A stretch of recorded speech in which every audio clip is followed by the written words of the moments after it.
Para naman sa ating balitang sports, AVC Final Four kumpirmado na. Koponan ng Gene Kings, ibinaliktad ang lamang ng Meralco Bolts at Liquid Echo balik na sa tuktok matapos talunin ang Falcons brand. Ang maksyong balitang yan ihahatid ng Angelica Galvez.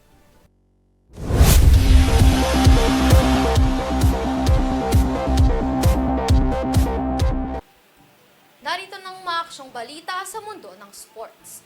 Para sa larong volleyball, 4 na bansa na ang sigurado para sa semifinals game ng AVC Challenge Cup for Women na ginaganap sa Rizal Memorial Coliseum. Pasok na sa semi sa mga bansang Australia, Vietnam, Kazakhstan at ang nangunguna sa Pool A ang Pilipinas. Kinuha ng Pilipinas ang kanilang pwesto sa ginanap na laban nila kahapon kontra Chinese Taipei. Ang laro ay tumagal ng 3 set na may scores sa 25-13, 25-21 at 25-18.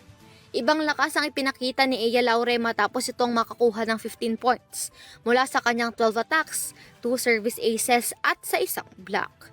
Nanguna ang Pilipinas sa 4-7 bago nangyari ang 7-0 run na nagbigay sa national ng 10 points bilang abante bago tuloy ang nasungkit ang ika-4 na panalo sa laro. Maglalaban naman ang Pilipinas at Kazakhstan sa semi sa Martes, habang ang Australia naman ay lalaban kontra Vietnam bilang ito ang pumapangalawa sa standing matapos itong makukuha ng 3 wins, 1 loss.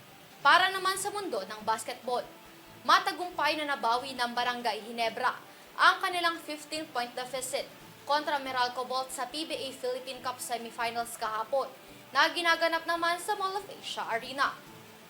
Sa unang quarter ng laro ay nakakuha ang Gene Kings ng 4-point lead kontra Bolts, habang sa third quarter naman ay nanguna ang Bolts sa score na 59-44 sa 7-minute mark ng third quarter.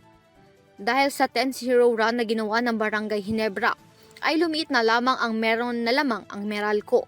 Sa huling parte ng third quarter ay lumiit na lamang ang lamang ng Bolts sa score na 69-67. Sa fourth quarter naman ng laro ay mas naging mainit ang laban.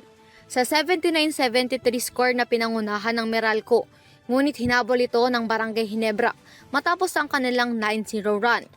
Ang 6 na puntos dito ay mula sa center at power forward ng koponan na si Kristan Stand Hardinger. Muling tumabla ang laro sa 82 points, habang 4 minutes and 24 seconds ang natitirang oras ng laro. Ngunit isang floater ni Japet Aguilar at Scottie Thompson triple ang ibinigay ng Barangay Ginebra at nakontrol ang laro hanggang sa huling buzzer.